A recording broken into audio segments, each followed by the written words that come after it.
So I want you to imagine yourself in your grave, and the angels, they approach you. They ask you the three all-important questions to see if you pass the test of life. Who is your Lord? What is your religion? And who is your prophet? Imagine you're in that state right now. Will you be able to answer those questions? You need to live by these answers so you can answer them in your grave. But a person can't live by something that he or she does not know. So you have to learn these things. For that reason, we have a Islamic studies program, and we'd like to invite you to take a look at the program by joining our Telegram group at the link below. And if you like it, inshallah ta'ala, and you think this is something that could be suitable for you and you may be able to learn your deen here, then you can register for the first year of our program, and hopefully we see you on the other side. Assalamu alaikum. The ulama, they mention that knowledge is a necessity. There are things in life that are a necessity. From the necessities that we have is shelter. Yes or no? We have to have shelter. A person who doesn't have shelter, he will struggle to live a decent life. From necessities is what? From the necessities is food. These are very important things. How much of our time do we dedicate towards these two necessities? Food and shelter. We work so that we can pay our bills for our house, our rent, and then what's left over, we spend it on food, and maybe a little bit gets saved. But there's a necessity greater than this, which is the necessity of knowledge. As Imam Ahmad ibn Hanbal, rahimahullah ta'ala, Imam Ahlul Sunnati wal Jama'ah, said, الناس إلى العلم أحوج منهم إلى الطعام والشراب. That people have a greater need for knowledge than they have towards the need for food and drink. Why? Because لأن الرجل يحتاج إلى الطعام والشراب مرة أو مرتين. In a day, a man will need food and drink. He will need a meal maybe once or twice. Some people only eat once a day. Some people only eat 2 meals a day. These guys nowadays eat 3 meals a day. Okay, 3 times a day. But like in knowledge, he said the person has need for knowledge. He said وحاجة إلى العلم بعدد أنفاسه. But the need for knowledge is not once or twice. He needs knowledge as many breaths that he takes in a day. Why? Because knowledge is needed from every moment, from when you wake up to when you go to sleep. My brothers and my sisters, Allah has a hukum, a ruling in every part of your life. Before you are alive, there's a hukum connected to you. When your father got married to your mother, he was thinking about my child. There were rulings that were connected to this. Before you came to this world, and after you die, there will be rulings connected to you. Your inheritance, your janazah, dua for you after. Maybe someone will do hajj if you haven't done it, paying off your debts. And then why is it that you think that then whilst you're alive, Allah doesn't have a ruling for you?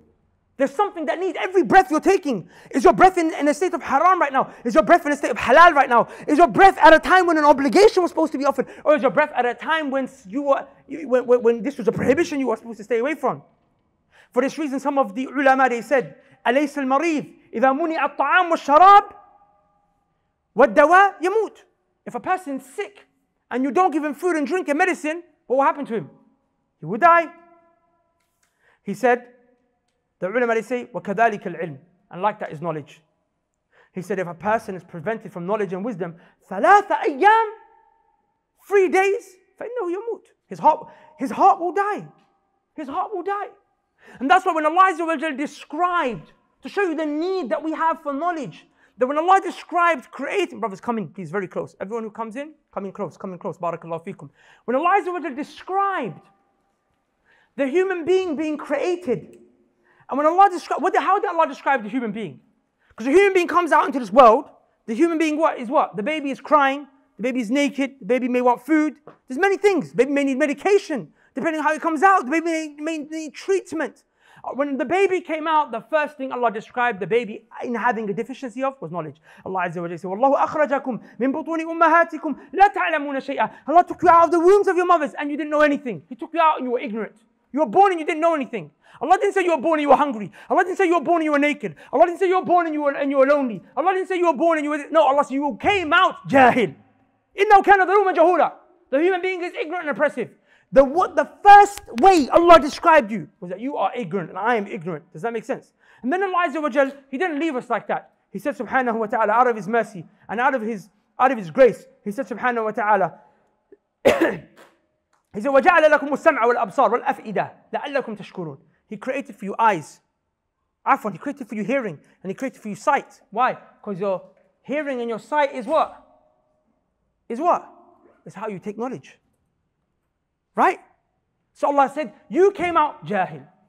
But no problem, I give you the tools to acquire knowledge. Just picture and ponder. Allah doesn't say things for no reason. He described the beginning of a human's birth as a state of ignorance. And then he told him, and I gave you the tools to acquire knowledge.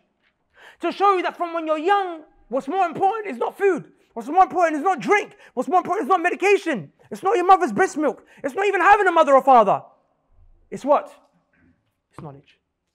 It's knowledge. Yes, in that moment, the child's not going to seek knowledge and learn, but we're talking about the grand scheme of things, the life of a human being. How many of us, when our children are born, we're concerned and we have everything lined up except for their knowledge? We know, okay, this is the clothing for the child, this is the baby suit, what milk is it going to be, what kind of crib is the child going to have?